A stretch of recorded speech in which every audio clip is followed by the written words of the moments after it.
বিসমিল্লাহির রহমানির রহিম। আসসালামু আলাইকুম। আমার সুপ্রিয় শিক্ষার্থীবৃন্দ, তোমাদের সবাইকে রাবেয়াস অনলাইন ক্লাসে স্বাগতম।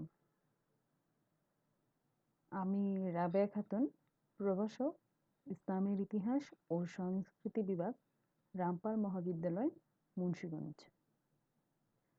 আজ যাদের জন্য আমার এই লেকচারটি তৈরি করা হয়েছে তারা হলো আমাদের রামপাল মহাবিদ্যালয়ের ডিগ্রি দ্বিতীয় বর্ষের ছাত্রছাত্রীদের জন্য আসলে আমার আজকের এই লেকচারটি প্রস্তুত করা হয়েছে।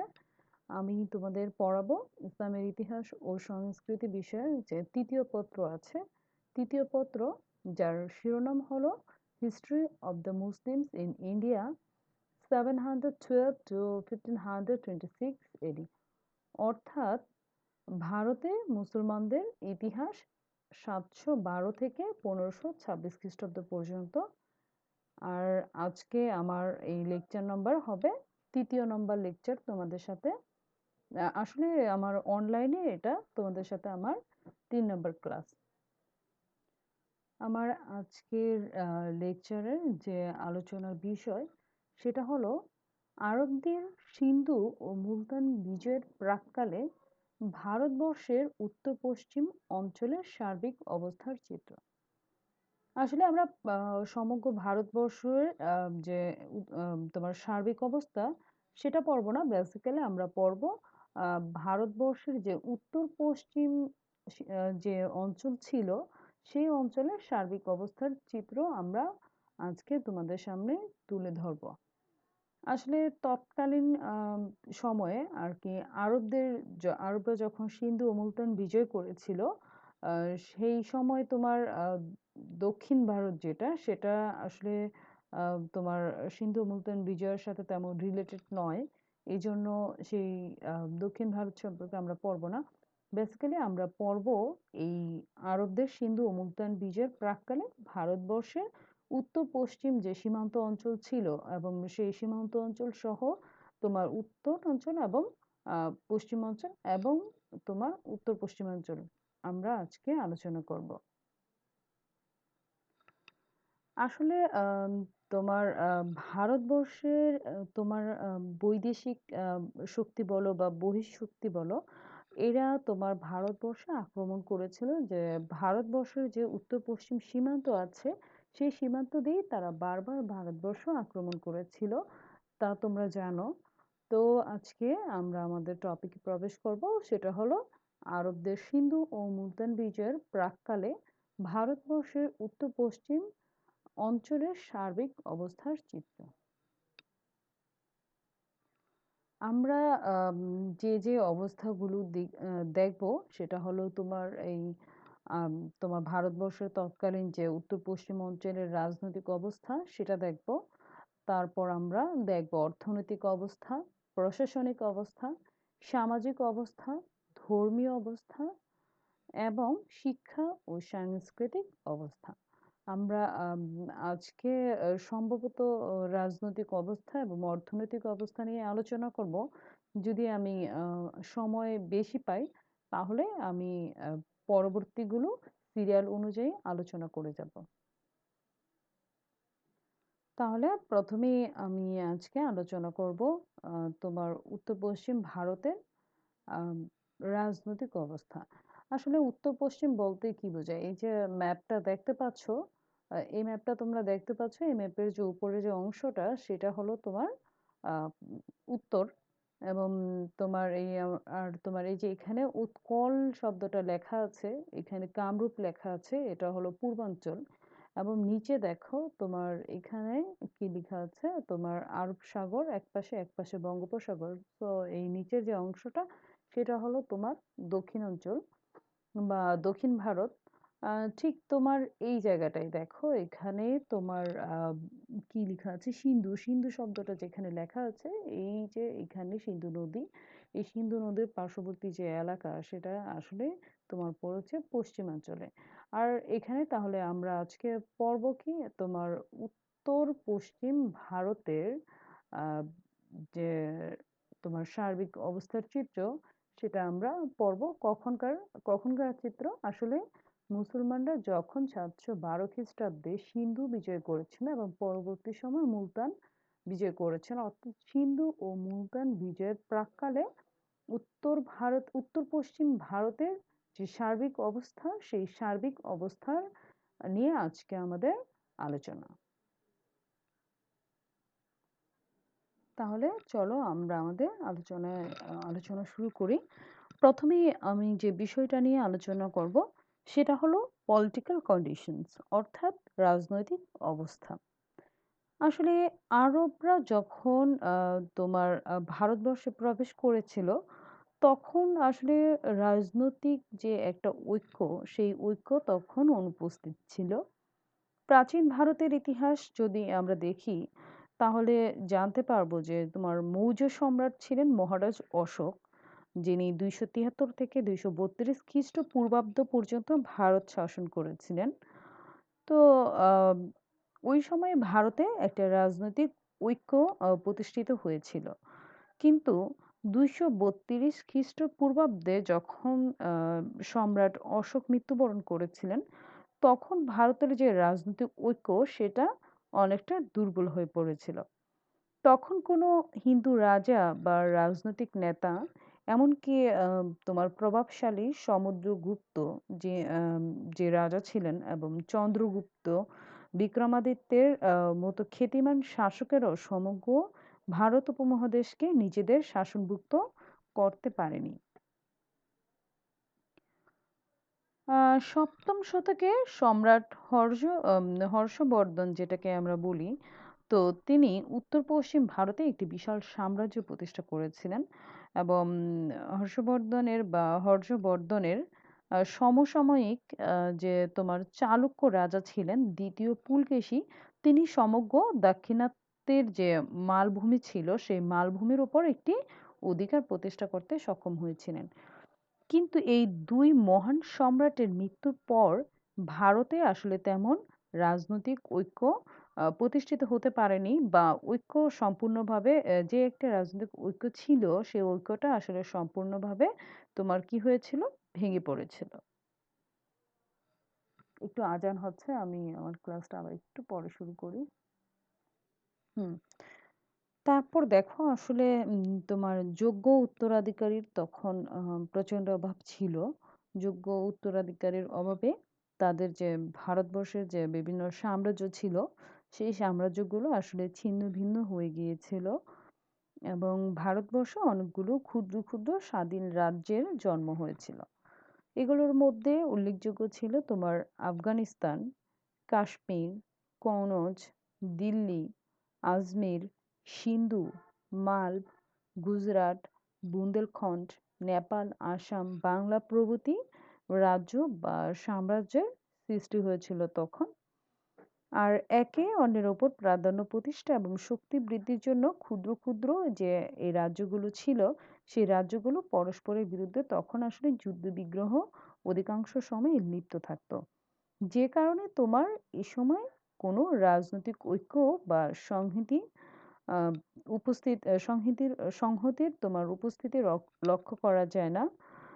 মূলত তাদের যে রাজনৈতিক ঐক্য এবং সংহতি ছিল, সেটা একেবারেই তোমার বিনষ্ট হয়ে গিয়েছিল। ভারতীয় ঐতিহাসিক ও গবেষক ছিলেন তোমার বিডি মহাজন। তো বিডি মহাজন তার যে গ্রন্থ আছে মুসলিম রুল ইন ইন্ডিয়া, সেখানে তিনি বলেছিলেন যে এ সময় তোমার রাজনৈতিক ক্ষেত্রে দেশে কোনো সার্বভৌম কর্তৃত্ব ছিল না। ভারতবর্ষ ছিল রাষ্ট্রগ্রন্থি, যার প্রতিটি রাষ্ট্র স্বাধীন ও সার্বভৌম ছিল।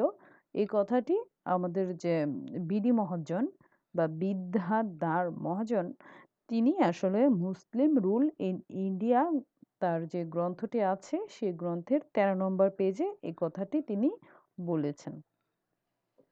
আসলে কেন্দ্রীয় কোনো শক্তি না থাকার কারণে এসব রাজ্যে তখন অনৈক্য ও পারস্পরিক একটি প্রতিদ্বন্দ্বিতা কাজ করত। ফলে আরব মুসলমানগণ যখন সিন্ধুতে প্রবেশ করেছিল, তখন বা সিন্ধু বিজয়ের জন্য অগ্রসর হয়েছিল তখন তাদের বিরুদ্ধে যে ভারতীয়দের মধ্যে একটা সংহত ও সংকল্পবদ্ধ শক্তি হিসেবে যে দাঁড়াবে সেই দাঁড়ানো শক্তিটা তাদের মধ্যে ছিল না। মূলত তারা ভারতীয়রা তোমার ঐক্যবদ্ধ হয়ে আম, আরব শক্তিকে বা মুসলিম শক্তিকে প্রতিহত করতে তারা ব্যর্থ হয়েছিল মূলত রাজনৈতিক অনেকের কারণে। তো আমরা পড়েছিলাম যে সিন্ধু বিজয়ের রাজনৈতিক কারণ।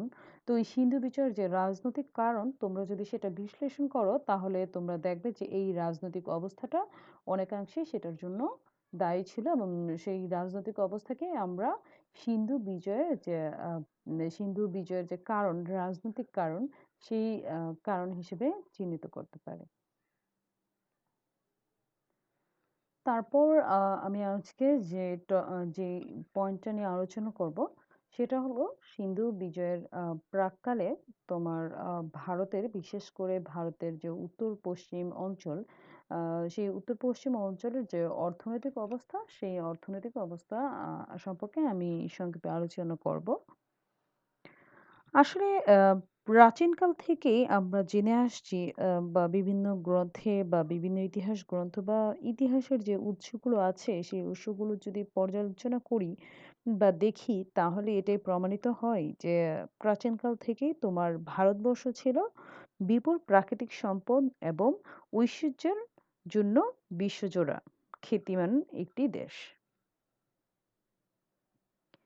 প্রাচীন অর্থশাস্ত্রবিদ ছিলেন কৌটিল্য। সেই কৌটিল্যর যে বিবরণী গ্রন্থ বা বিবরণ সেই বিবরণ অনুযায়ী আসলে তখন যে রাষ্ট্রীয় আয় ছিল সেই রাষ্ট্রীয় আয়ের যে মুখ্য উৎস ছিল তোমার তিনটি।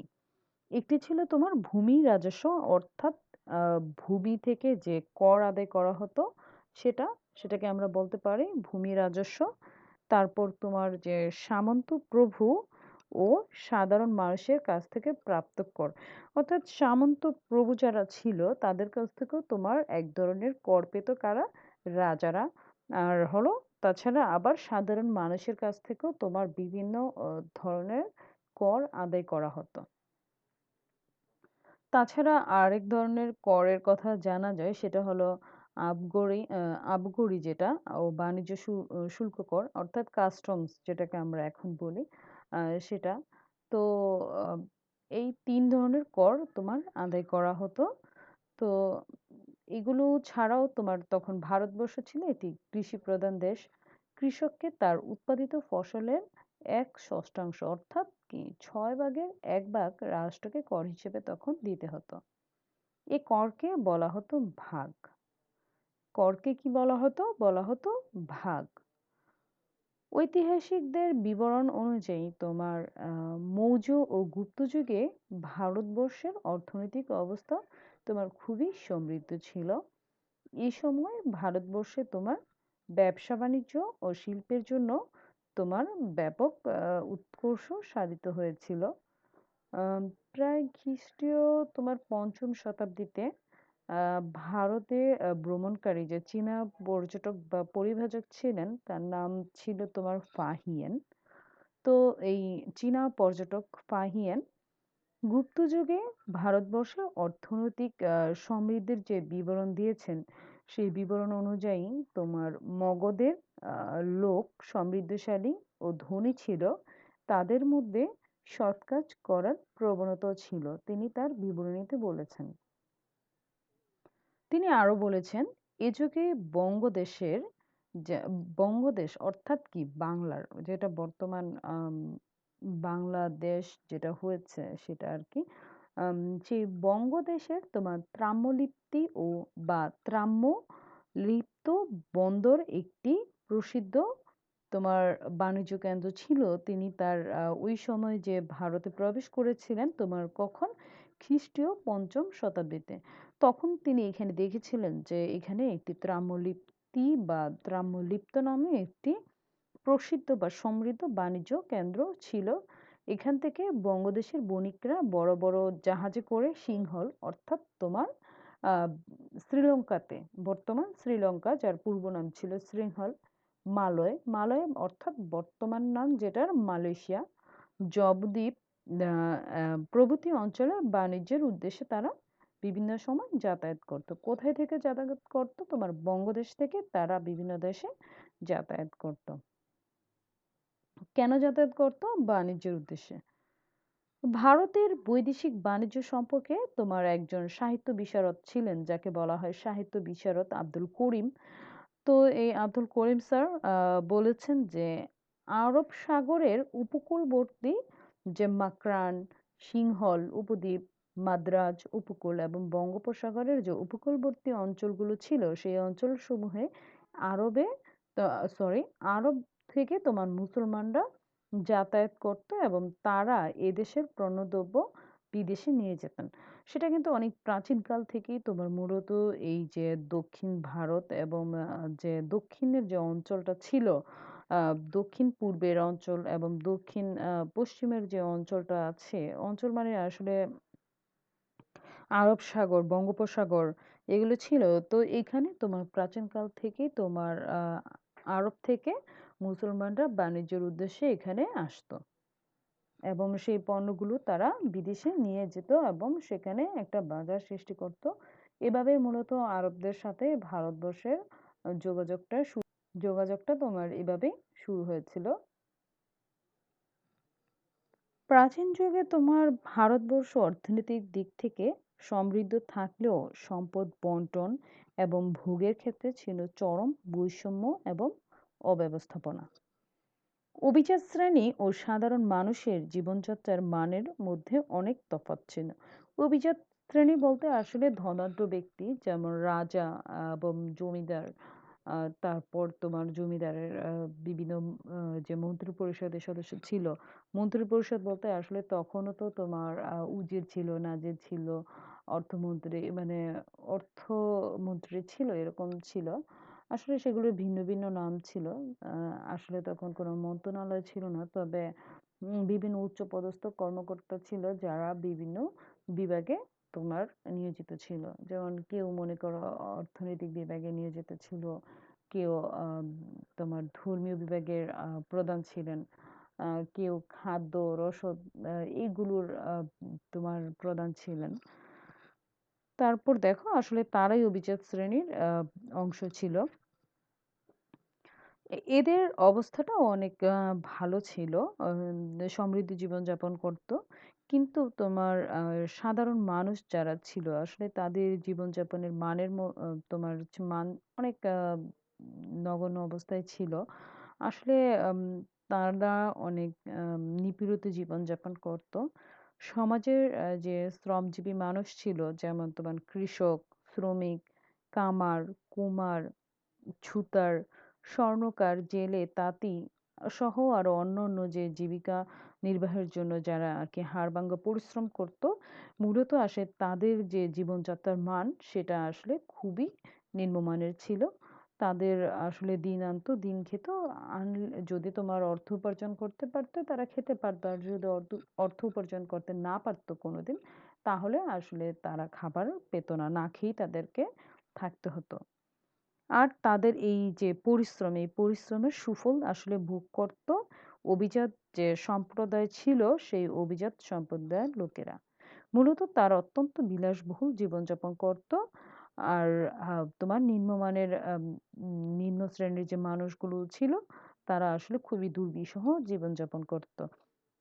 যে কারণে তোমার মুসলমানরা যখন সিন্ধুতে অভিযান চালিয়েছিল এবং সিন্ধুতে অভিযান প্রেরণ করেছিল, তখন আসলে যে নিম্নমানের যে তোমার হিন্দুরা ছিল আসলে তারা কিন্তু কোনো প্রতিরোধ ব্যবস্থা যখন গ্রহণ করেছিল তখন তারা কোনো সহায়তা করেনি। মূলত তারা মনে মনে, তারা প্রকাশ্য না হলেও মনে মনে আসলে আরবদেরকে তাদের নিজের দেশে নিজেদের স্বার্থে তারা কি করেছিল, তোমার স্বাগত জানিয়েছিল।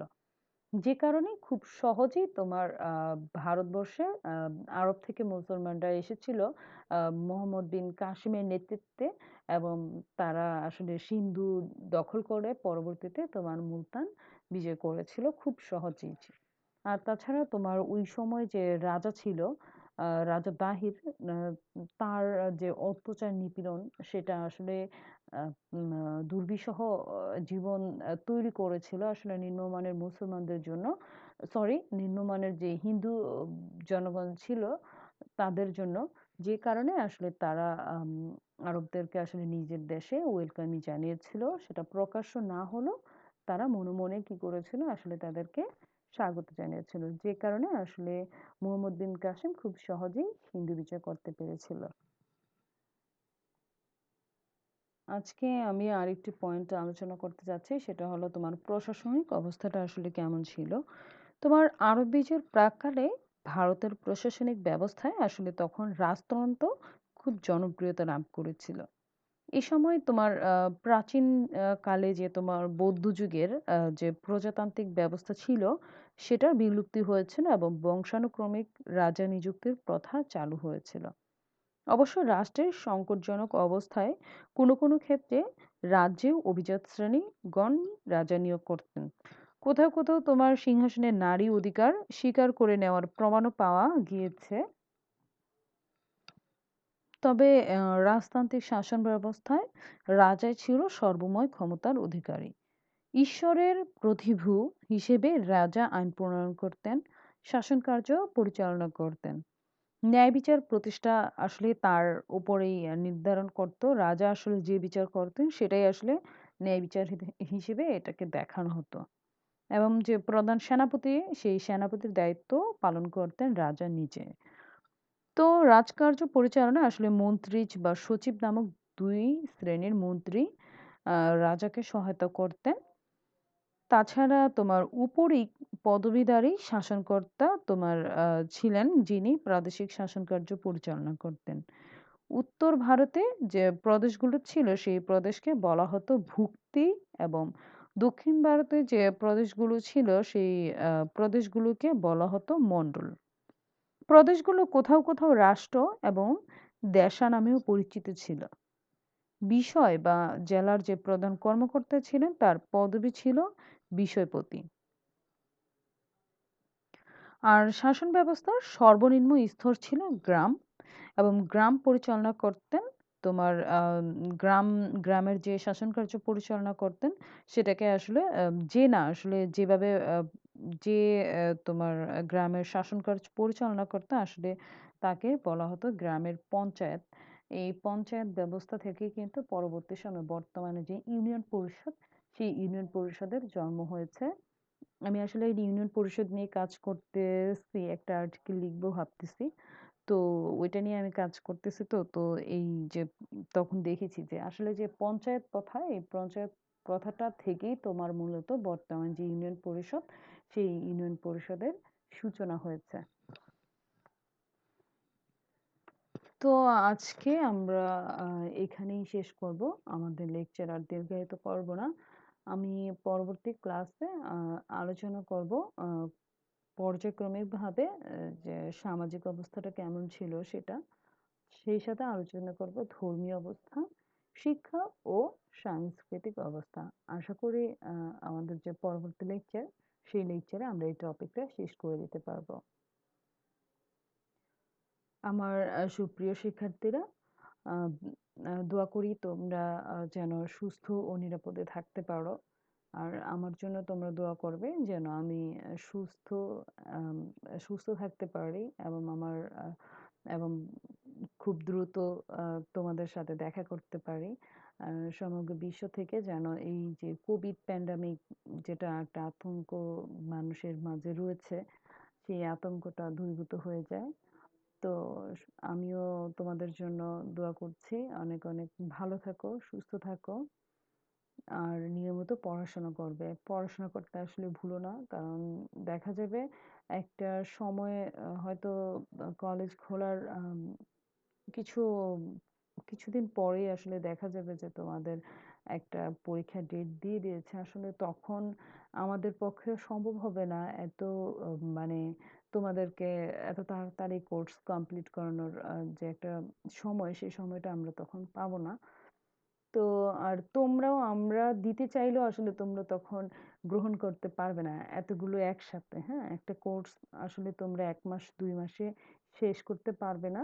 তো এই জন্য আমি তোমাদের কাছে রিকোয়েস্ট করব তোমরা আমাদের ক্লাসগুলো নিয়মিত করবে, যাতে করে তোমরা যে কোনো সময় পরীক্ষার ডেট দিলে আসলে পরীক্ষার জন্য প্রস্তুতি নিতে পারো। আর এখন আমরা যে লেকচারগুলো দিচ্ছি, এই লেকচারগুলো ভালো করে তোমরা বাসায় স্টাডি করবে, এইটাই আশা করি। আম, তো সবার জন্য শুভকামনা রইলো। আজকে এখানেই শেষ করছি তাহলে। আল্লাহ হাফেজ, ভালো থাকো।